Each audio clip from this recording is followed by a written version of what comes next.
Why don't we talk about Synopsys? Because talk about a company that's got some work that it's going to have to do to support all this AI explosion, Pat. Yeah, so Synopsys is tip of the spear for all this chippery, right? Not only do they do EDA for SoCs and chips and IP, but they also do system simulation, and they've got this big potential ANSYS acquisition that should hit in 25. But listen, they beat on revenue, or they met on revenue, but they beat on EPS by 4%. They got a great lift on the stock market. They had record quarterly revenues of 21%. Big op inc increase at 3.5%.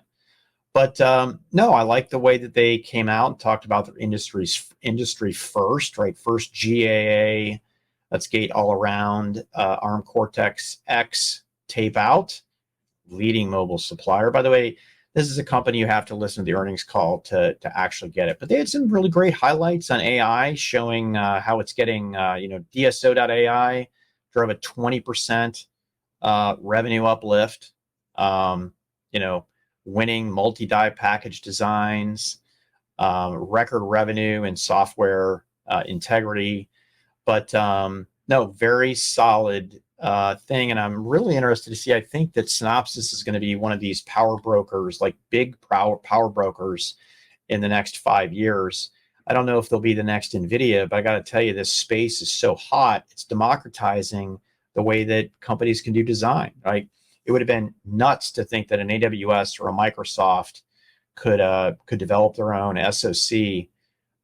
But with tools from companies like Synopsys and Cadence, it's the real deal.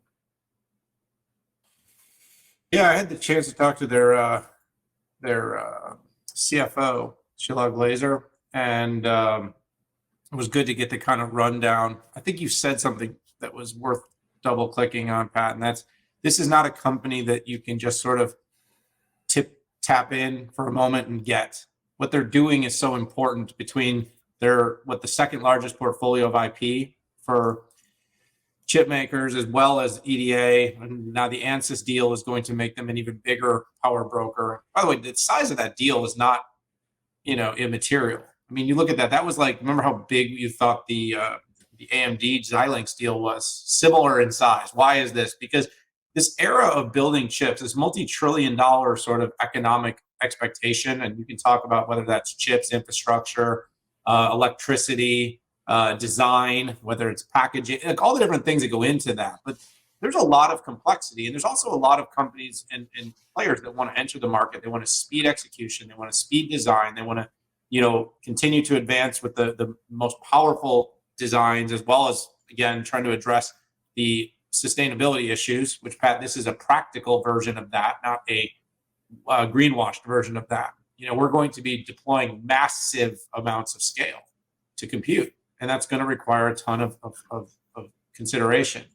So whether it's the generative AI tools that they're using to streamline and shorten the design cycles, or it's the IP that their customers are able to license, this company is going to be more and more critical, more in the forefront of the discussion around AI. And as long as AI continues to be the boon, by the way, AI will fuel more regular compute chips. AI will fuel more networking chips. AI will, fuel more lagging edge chips. All this stuff kind of happens, and it all coincides. And I think, we always want this sort of zero sum, like, oh, it's all about the leading edge, newest node AI chip. But like, look at a vehicle. It went from a handful to dozens to hundreds to thousands of chips. This is a variety of silicon that's going to be in these intelligent vehicles.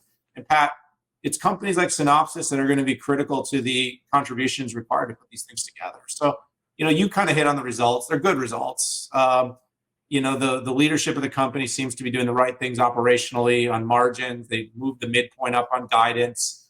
They seem to be stable on profitability. It was just an overall really good quarter. But it's a company you're going to need to spend a little more time to understand.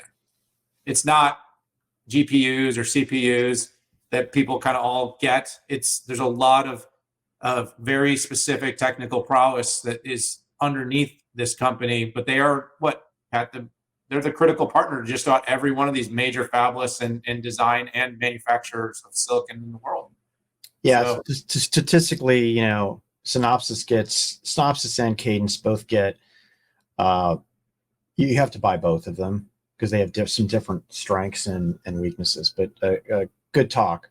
yeah, well, I mean, we're playing the game out there for everybody that wants to know. By the way, when people kind of go, what are the other picks for AI? Like whenever, because the natural gravity is always about to pick one of two things. It's either the chip or the software that everybody knows. This is the software and IP that nobody knows is out there. And when you're kind of trying to say, what are the kind of smart companies to maybe invest in? This could be one. Again, we're not giving investment advice.